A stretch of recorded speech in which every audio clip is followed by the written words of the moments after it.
Unlearning is hard. That's why we're all here, because we're willing to give it a shot. It's not easy to undo beliefs we've held all our lives. The women's movement called it consciousness raising. Think of it as a mindset alteration. Some places to start: look for ways in which you are ageist instead of for evidence that you aren't. We're all biased some of the time, and you can't challenge bias unless you're aware of it. Talk to people significantly older and younger than you, and listen carefully. If you don't know many of them, seek them out. And the next time you wonder whether an outing or an attitude or an outfit is age appropriate, reconsider the question. There is no such thing. What would a truly intergenerational world look like?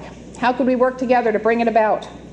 Change ripples outwards when we point out ageist behaviors and beliefs in the world around us without being a jerk about it. That's kind of the hard part.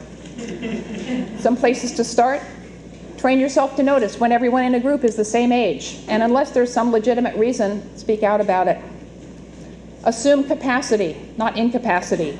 Don't assume that someone is too old or too young to weigh in on a topic or assume a responsibility.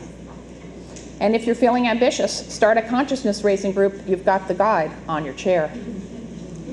Changing the culture is a tall order.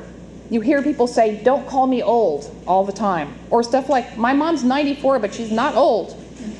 But culture is far from fixed. Look at gender.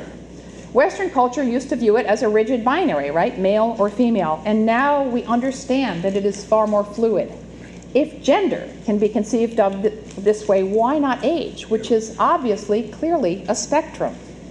There is no line in the sand, no crossover between old and young, after which it's all downhill. What does experience tell us? Anyone in the room have any fun after 40?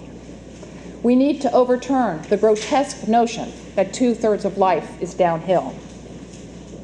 Expect pushback. Social change unsettles.